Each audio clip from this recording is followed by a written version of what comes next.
Salut à tous et à toutes, lundi 27 avril 2026, premier numéro de ce grand journal pour cette semaine. Le monde bascule sur nos yeux, décision explosive, tension extrême, vous êtes en direction sur Swag Radio. Voici le grand journal avec Erlich Dorelas, depuis les studios de Swag dans la capitale des grandes écoles du monde, Boston, Massachusetts, Alexa, Open, Swag Radio. Écoutez Swag Radio 24 heures sur 24, avec vous, chez vous, pour vous, tous les jours. Swag Radio, l'énergie, le flow et l'attitude. Aux États-Unis, le tireur qui a tenté de faire irruption dans un gala de la presse à Washington, en présence de Donald Trump, cherchait à assassiner de hauts responsables de l'administration américaine, ont indiqué les autorités le dimanche 26 avril 2026. Le récit est signé France 24 dans ce grand journal. Le chaos en plein dîner de gala, des services de sécurité sur les dents. Comment l'assaillant a-t-il pu s'introduire dans l'hôtel avec des armes? Selon les premiers éléments de l'enquête, l'homme y avait pris une chambre. L'établissement n'avait donc pas été évacué de ses autres occupants et aucune fouille des étages effectuée. Donald Trump lui-même pointe des failles dans le dispositif. On regarde les mesures mises en place et il apparaît que ce n'est pas un bâtiment particulièrement sécurisé. Le dîner se déroulait dans cet hôtel Hilton au cœur de Washington. La salle de bal est située au deuxième sous-sol. L'assaillant n'a pas pu l'atteindre, il a été neutralisé au niveau supérieur, là où étaient installés les portiques de détection de métaux. Ces mêmes portiques que les invités munis de leur carton d'invitation avaient passé quelques minutes plus tôt. Selon leurs témoignages, il n'y en avait aucun autre ailleurs, ni dans l'hôtel, ni à l'extérieur. Un défaut qui surprend cet ex-membre du service de protection des hautes personnalités en France. Le principal critique que je pourrais faire, c'est le fait d'avoir quelqu'un qui arrive en courant sur le portique de sécurité. Et donc il n'y a pas de contrôle avant le portique de sécurité. Voilà. Autre question, le temps de réaction des officiers du Secret Service chargés de la sécurité du président. Il leur faut de longues secondes pour se positionner en bouclier autour de Donald Trump. On les voit qui surgissent des extrémités de l'estrade. Ce que j'ai remarqué dans un premier temps, c'est qu'il n'y a pas d'officier de sécurité à proximité pour éventuellement l'évacuer en cas de problème. La mallette de protection qui sert à bloquer certaines balles n'était pas présente non plus. Curieuse répétition de l'histoire, c'est devant ce même hôtel que l'ancien président Ronald Reagan a lui aussi été la cible de tir. C'était en 1981. Nous resterons toujours aux États-Unis. Le FBI poursuit son enquête après la fusillade au dîner des correspondants de la Maison-Blanche. Le suspect doit être présenté ce lundi à un juge fédéral. Le récit signé TV5 Monde dans ce grand journal. Pendant que les agents du FBI perquisitionnent le domicile du suspect et poursuivent leur enquête de voisinage pour mieux comprendre ses motivations, Donald Trump se confie sur la chaîne la plus regardée du pays et répond à cette question. Êtes-vous sûr que vous étiez bien la cible du tireur? Je ne sais pas. Ce que je pense, j'ai lu son manifeste, il s'est radicalisé. C'était un chrétien, un croyant, puis il est devenu anti-chrétien. Il a beaucoup changé. Il a traversé beaucoup d'épreuves. D'après ce qu'il a écrit, son frère s'est plaint de lui et je crois qu'il l'a dénoncé à la police.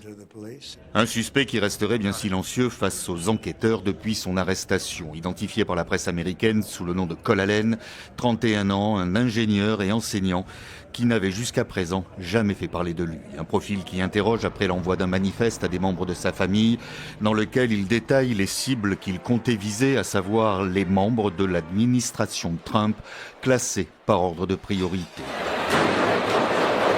Dans ses écrits, il s'étonne même d'avoir pu si facilement louer une chambre dans l'hôtel où se déroulait le dîner, avec dans ses bagages 2 armes à feu et plusieurs couteaux, avant de passer à l'action.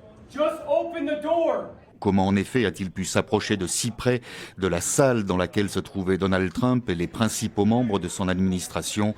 Y a-t-il eu des failles dans la sécurité? Non, répondent les premiers concernés. Je pense que le plan de sécurité s'est déroulé comme prévu.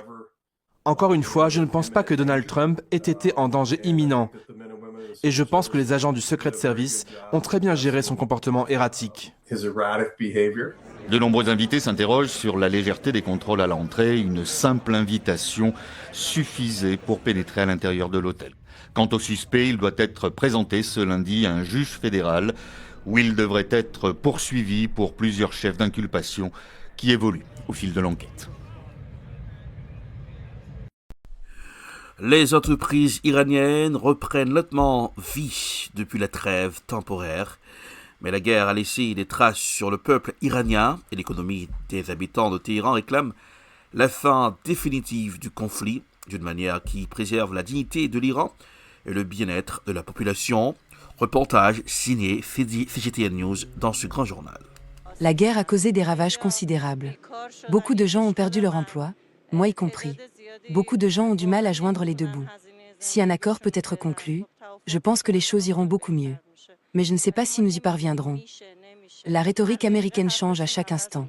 J'ai vu leurs déclarations changer constamment ces derniers temps. On ne peut pas vraiment leur faire confiance. Notre pays a subi des pertes humaines et matérielles. Les négociations devraient se dérouler de manière à ne pas manquer de respect aux défunts et aux victimes. C'est ainsi que cela devrait se passer. Nous ne nous attendons pas à ce que l'Iran récolte tous les bénéfices, mais il devrait au moins en bénéficier à parts égales. Les résultats devraient être répartis au moins à parts égales. J'espère que les séquelles de la guerre s'estomperont pour chacun d'entre nous, car cette guerre a véritablement laissé un immense traumatisme psychologique chez chaque individu. Ma famille, mes amis et tous ceux qui m'entourent ne vont pas bien. J'espère que la guerre pourra prendre fin d'une manière qui apporte le bien-être au peuple iranien, car nous sommes profondément marqués. Nos soldats et nos dirigeants ont tous été victimes de cette guerre. C'est indescriptible. J'espère que la guerre prendra fin, que le peuple connaisse la paix et que notre économie prospère à nouveau. Direction la Corée du Nord, Pyongyang inaugure un monument à la mémoire de ses soldats morts aux côtés des forces russes. Selon les estimations, les services de renseignement sud-coréens et les sources occidentales, la Corée du Nord a envoyé environ 14 à 15 000 soldats en Russie depuis 2024. Reportage signé Euronews dans ce grand journal. La Corée du Nord dispose désormais d'un monument à la mémoire de ses soldats morts aux côtés des Russes dans le conflit avec l'Ukraine. Le ministre russe de la Défense, Andrei Belousov, et le président de la Douma, Vyacheslav Volodine, ont fait le déplacement depuis Moscou pour être présents à l'inauguration. Moscou et Pyongyang assurent que les soldats nord-coréens ont opéré uniquement pour aider les Russes à reprendre le contrôle de la région de Koursk. Selon les estimations occidentales, la Corée du Nord a envoyé environ 15 000 soldats pour aider la Russie dans sa guerre contre l'Ukraine. Pyongyang assure que 101 militaires y ont été tués. Séoul estime que les pertes nord-coréennes dépassent les 2000 morts.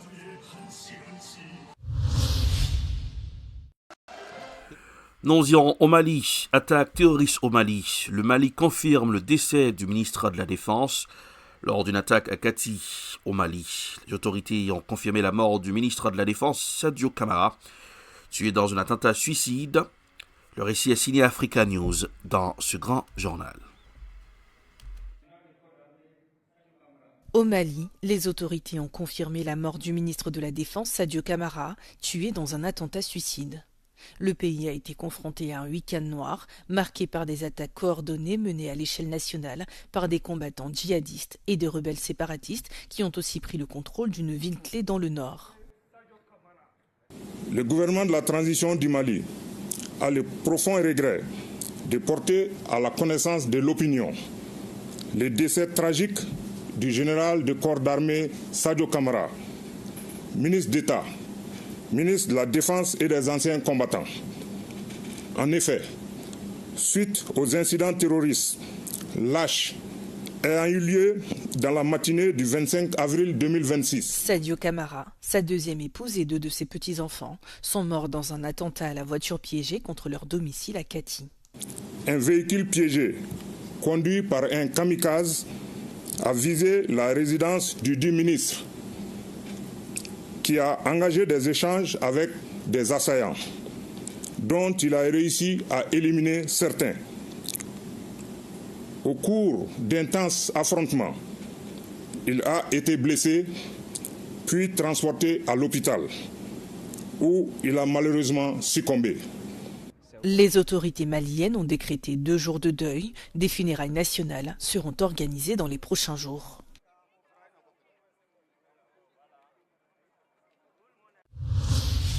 Nous resterons toujours au Mali, dans la capitale malienne, Bamako. Le chef d'état-major général des armées maliennes s'est exprimé sur les antennes de l'ORTM, la télévision nationale malienne, dans une intervention très attendue par la population, marquée par des enjeux sécuritaires majeurs dans le pays. Au cours de cette prise de parole, le responsable militaire a dressé un état des lieux de la situation sécuritaire nationale, affirmant que les forces armées maliennes poursuivent activement leurs opérations sur l'ensemble du territoire. Il a insisté sur la détermination des forces armées à lutter contre les groupes armés terroristes qui sévissent dans plusieurs régions, notamment dans le centre et le nord du Mali. Écoutons l'interview sur la ORTM et dans ce grand journal. Chef d'état-major général des armées sur ce plateau. Bonsoir, mon général. Bonsoir, madame. Merci d'être sur notre plateau. Que s'est-il réellement passé hier à Kati et dans les régions de Mopti, Gao et Kidal? Donc, avant de répondre à votre question, permettez-moi, au nom de la hiérarchie militaire et de l'ensemble des forces armées et de sécurité paramilitaires, de présenter les condoléances les plus assistées aux victimes civiles et militaires de ces attaques du 25 avril, hier. Donc pour revenir à la question, effectivement, hier, 25 février 2026, les FAMA ont repoussé des attaques coordonnées, simultanées et complexes dans pratiquement 7 de nos localités, y compris Kidal, Gao, Kona, Mopti, Sévaré et Bamako et Kati. Donc ces attaques coordonnées restent dans le cadre d'un plan de déstabilisation coordonné par des acteurs internes et externes qui veulent vraiment plonger le pays dans une situation d'insécurité permanente. La situation a été très très tendue hier au regard des modes d'action qui ont été utilisés par les terroristes. Il s'agit des véhicules kamikazes, des engins explosifs improvisés, et des drones kamikazes, et des tirs indirects et surtout aussi des actions directes contre nos positions. Mon général, et quelle est la situation actuelle aujourd'hui sur le terrain? Donc pour la suite de la question, la riposte très professionnelle des FAMA a permis de mettre en déroute l'ennemi et cette riposte vraiment était à la hauteur des menaces, des attaques qui ont été des attaques qui ont été commanditées par les terroristes. Avec la neutralisation, pour le moment, on est en décompte. On est à plus de environ sur l'ensemble de toutes les attaques qui ont été faites. On a plus de 200 terroristes qui ont été neutralisés.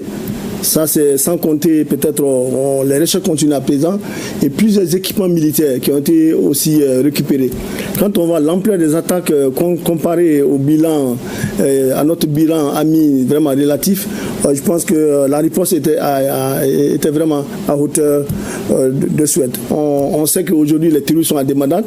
Ils sont à Demadad et puis ils essayent d'aller un peu dans la perfidie en portant des tenues militaires pour essayer de s'inviter de la population, se réorganiser aux abords des localités pour essayer de reprendre. On sait que aussi la situation s'est rétablie progressivement dans les localités qui ont été attaquées, excepté la particularité de la région de Kidal, là où nous sommes dans une réadaptation de notre dispositif. Et est-ce que le bilan a évolué d'ici là? Oui, le bilan évolue tous les jours. Même aujourd'hui, nous avons mené des actions contre les terroristes. Les ratissages continuent pratiquement dans toutes les localités. Et nous les recherchons, nous les poursuivons, nous les détruisons. Partout où ils se trouveront. Et quelles sont les perspectives, mon général? Les perspectives, nous continuons à réadapter nos dispositifs, surtout à renforcer nos positions. Pratiquement dans toutes ces localités et d'autres localités qui n'ont pas été touchées par ces différentes attaques. On sait que le plan de déstabilisation est vraiment vaste, il est complexe, donc ça c'est une alerte pour nous. Nous nous tenons prêts vraiment à faire face à toute éventualité. On sait que l'analyse de la situation actuellement au niveau des terroristes, c'est qu'ils veulent continuer à mettre en place, ils veulent continuer ce plan de déstabilisation en mettant des pressions sur les différentes localités, comme vous l'avez vu. Régulièrement, il y a des informations qui font état des gens infiltrés par-ci, par-là. Ils veulent aussi couper les axes voilà, mettre la pression sur les axes de ravitaillement. Voilà, le logistique est perturbé, voilà, les ravitaillements au niveau des grandes localités. Donc la particularité de la région de Kidal, c'est que nous sommes dans un processus de réadaptation de nos forces avec un repositionnement de nos forces sur la localité de Anéfis.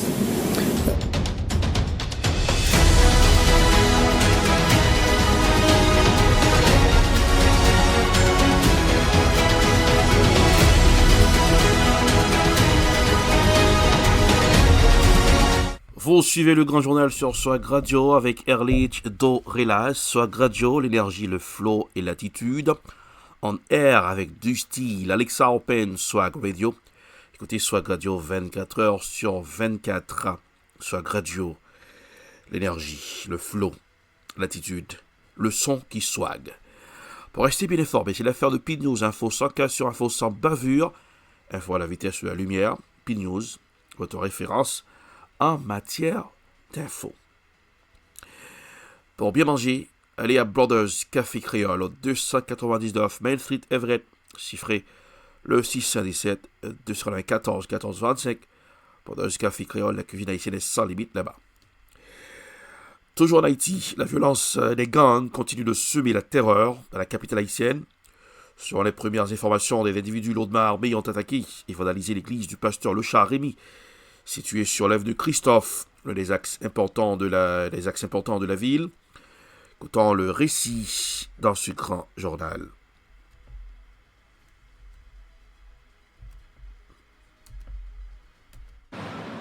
Drapeaux britanniques et américains flottent à Washington. Voilà, amis internautes, et pour la caillou, là, nous exactement dans l'église Ebenezer, et nous connaissons Le Chat Rémy, lui-même a dirigé, le pasteur Le Chat Rémy, lui-même a dirigé dans la zone Avenue Christophe. Et dans ce souci pour nous capables de montrer comment ça y est, nous avons fait le déplacement pour nous capables venir et constater comment l'église a lui-même. Là, nous connaissons c'est l'église en pile monde, c'est toujours venu là-dedans. Nous connaissons l'église là après construit et espace ça il y a là il était pasteur Le Chat les Miami et une façon pour être capable de faire belle et propre mais là en pile tout balle et nous avons constaté tout et pas été bon dans l'église là nous allons faire une visite et comment et dans l'église là et comment et ça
Nous resterons toujours en Haïti dans ce grand journal, dans le département de la Grand'Anse. Les petits marchands exigent la réouverture de la route nationale numéro 2.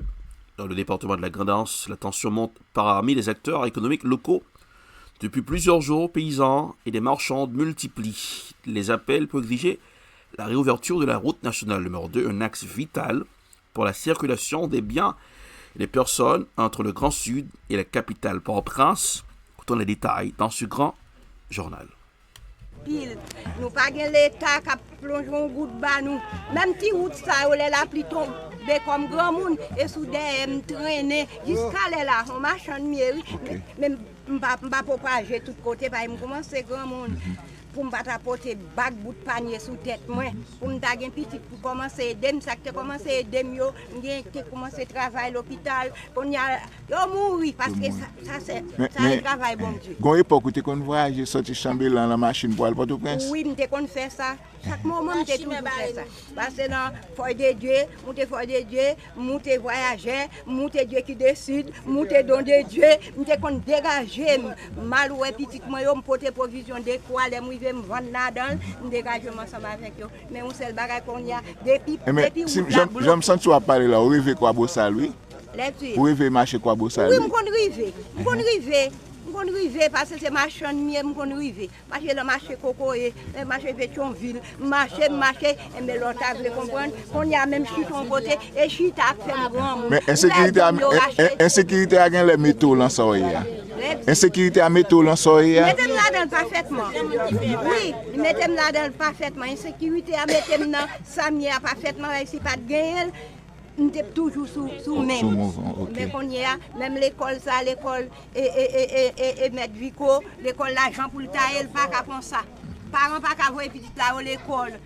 Peut-être moyen économique yo pas gain pour payer l'école là ni pour uniforme ni pour tennis. OK, m'camper oui m'ba on l'autre là enregistrer moi. Mais on a pas pris avant. Moi c'est un monde qui te qu'on a le Port-au-Prince, mais c'est ma bim de qu'on vend. L'aime saute vend la ville là, l'aime garder me donner top. Moi paraît me donner ces chimères parti dans dem. L'autre dit ma bia qui ça veut dire? C'était de ma bille préparer li bon pour faire mal, li bon pour embarquer faire mal, li bon pour toute bagaille. On remède naturel. Ya. Parler des composantes, il y a qui sont faits. On composel avec cosma bien mettez le bruit. Dem fin mettez le bruit, mettez l'autre médicamentisé baclou là-dedans, mettez l'autre bagaille qui bon pour le stomac fait mal, mettez là-dedans. T'es bloqué les moun ombrelle, li détirer.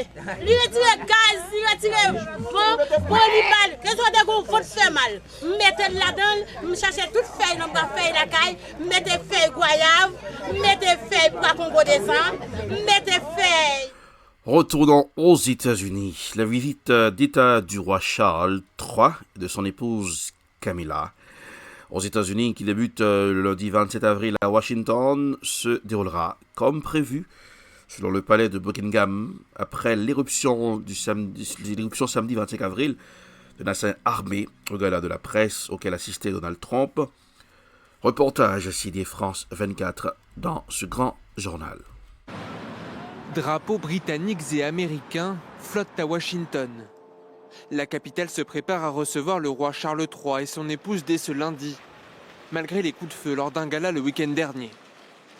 La visite de 4 jours aux États-Unis, à l'occasion du 250e anniversaire de l'indépendance américaine, se déroulera comme prévu selon Buckingham. Au programme, des commémorations à Washington et New York où le roi se rendra au mémorial du 11 septembre. Mais aussi un discours au Congrès américain prévu ce mardi. Un exercice rare pour le monarque que seule sa mère Élisabeth II a réalisé dans l'histoire, en 1991. Cette visite doit permettre de conserver les liens entre les deux pays, une relation que la reine s'efforçait déjà d'entretenir pendant son règne. Les administrations de votre pays et les gouvernements de mon pays peuvent se succéder, mais nous continuerons à dialoguer. Nous devons rester à l'écoute. Nous pouvons parfois être en désaccord, mais nous devons toujours rester unis. Une relation distendue entre les deux pays, notamment depuis le début de la guerre en Iran. Donald Trump critique le Premier ministre Keir Starmer et son refus de s'engager dans la guerre. Avec Charles III, le président américain se réjouit de retrouver un interlocuteur qu'il apprécie. C'est un ami à moi depuis longtemps, donc il vient et nous allons passer un moment formidable. Il représente sa nation comme personne d'autre ne peut le faire. Après sa visite aux États-Unis, Charles III et la reine Camilla se rendront dans l'archipel des Bermudes, territoire britannique situé dans l'océan Atlantique. Drapeaux britanniques et américains.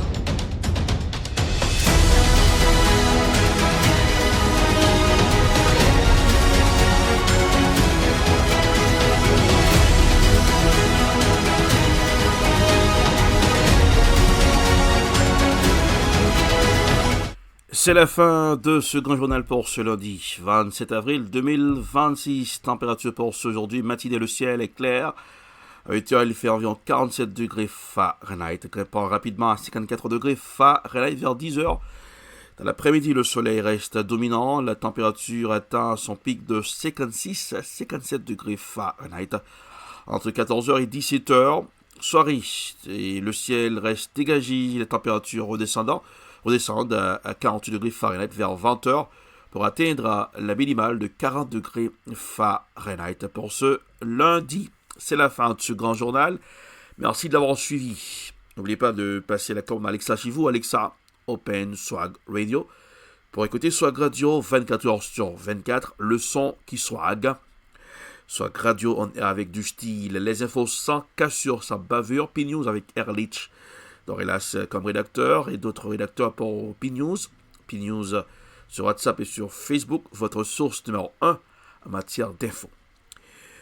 Des mets délicieux à bord du café créole au 299 Main Street Everett, chiffré le 617 294 1425. La cuisine haïtienne est sans limite à Brothers Café Créole. C'est la fin de ce grand journal. Pour présenter le grand journal, Erlich Dorelas depuis le studio de Swag Radio dans la capitale des grandes écoles du monde. Passez un excellent lundi, bon début de semaine. N'oubliez pas de garder le sourire car ça rajeunit le visage. Restez connectés avec Swag Radio pour swaguer, pour danser et pour être bien informé. Swag Radio, c'est la radio qui apporte un son différent ici dans la capitale des grandes écoles du monde. Joyeux lundi, au revoir, à demain.